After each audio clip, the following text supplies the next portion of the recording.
Alors, me voici en Angleterre et je vais vous raconter l'histoire d'un énorme fail sur un sujet à 100 milliards de sterling, un des big fails de Bosch. Alors, vous savez que les Anglais ont malheureusement un des taux d'obésité et de surpoids les plus élevés au monde. Et vous savez que la mauvaise alimentation est une des causes de ceci, même si ce n'est pas la seule. Il y a aussi la sédentarité, le tabac et l'alcool. Et vous savez aussi que ce sont des pathologies très inégalitaires au regard des catégories socio-professionnelles. C'est ce que vous voyez sur le graphique qui s'affiche à l'écran. Vous l'avez encore en quintile, et si nous l'avions par décile, je pense que le rapport serait de 1 à 2 entre les extrêmes. Et ceci notamment parce que les produits, justement, trop gras, trop sucrés, trop salés, sont souvent moins coûteux que leurs équivalents plus respectueux de la santé des consommateurs. Et c'est ce que vous voyez dans ce second tableau. Merci beaucoup à Circana UK de m'avoir aidé dans toute cette recherche. Alors, vous connaissez bien sûr les conséquences de ceci, le diabète, les maladies cardiovasculaires, et vous savez que le coût collectif de ces pathologies est devenu exorbitant. Au UK, il a été estimé par le Tony Blair Institute à 75 milliards de sterling en 2024, il est projeté à 110 milliards en 2040. Alors, pour tenter d'y remédier, les autorités anglaises, emmenées par le fantasque Boris Johnson, ont pris en 2020 et 2021 un certain nombre de mesures concernant les produits trop gras, trop sucrés, trop salés, les fameux HFSS, High in Fat, Salt and Sugar. Pour faire simple, HFSS, ce sont un peu nos produits Nutri-Score D et E. Notez qu'il y a eu à l'époque une grosse pression de plusieurs organisations pour également inclure dans ce dispositif les aliments ultra transformés sur la base de la classification NOVA, mais sans succès. Alors, ces dispositions sont les suivantes.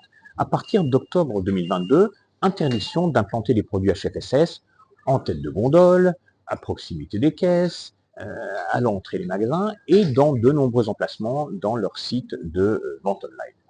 Et deuxièmement, à partir d'octobre 2025, une régulation de la promotion, de la publicité pour ces produits HFSS, interdiction de promotion multi-buy de type 3 pour 2 ou buy one, get one free, et interdiction de la publicité télé, online ou sur les réseaux sociaux avant 21h.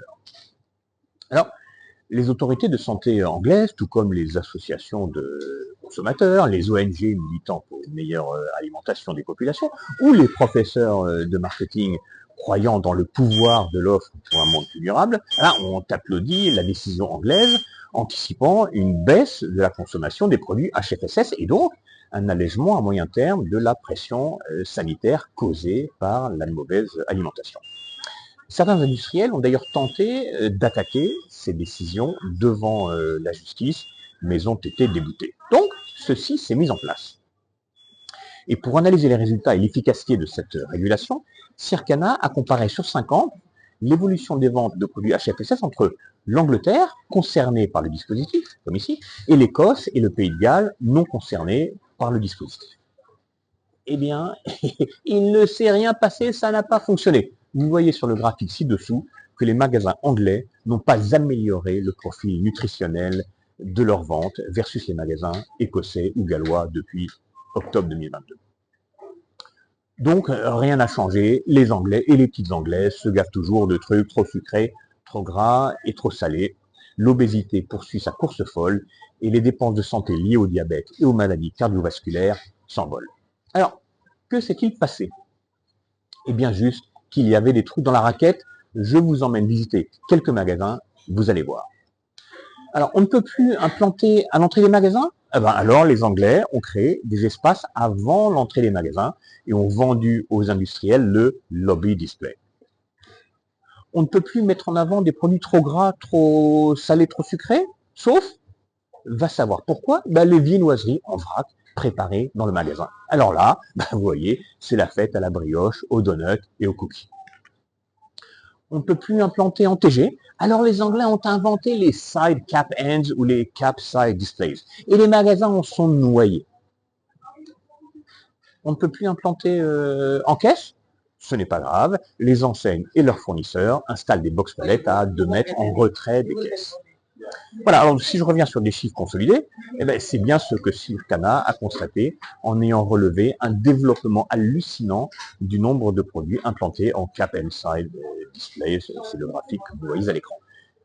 Et puis, pour anticiper dans quelques mois l'interdiction des promotions volume, Bogoff 3 par 2, et être vraiment sûr que rien ne s'améliore, eh bien la plupart des industriels anglais qui vendent des produits HFSS ont juste commencé à faire dériver le taux promo, ce qui ne sera pas interdit en 2025. C'est ce que vous voyez également ici à l'écran concernant plusieurs catégories HFSS. Alors en conclusion, nous sommes tous convaincus du pouvoir de l'offre pour un monde plus durable. Donc, moins de produits HFSS en TG ou moins de promotions sur ces produits devraient conduire les consommateurs à une moindre consommation de ces produits trop gras, trop sucrés, trop salés. Les enseignes le savent, mais sont parfois contraintes par la tension concurrentielle pour y aller vite et massivement. Alors, la solution de la régulation est une vraie option. Et c'était possiblement la bonne idée de Boris Johnson. Mais en la matière, comme dans d'autres, le sujet, c'est l'exécution. Et quand on laisse aux acteurs, surtout quand ils sont anglais, la possibilité d'être créatifs et de se faufiler entre les mailles du filet, les dispositifs n'atteignent pas leurs objectifs. Moralité, mesdames et messieurs qui avez le pouvoir de réguler, régulez parfois pour un monde meilleur, et régulez parfois pour accompagner les enseignes dans leur stratégie d'offre pour un monde plus durable, mais faites-le avec exigence et précision et anticipez l'exécution.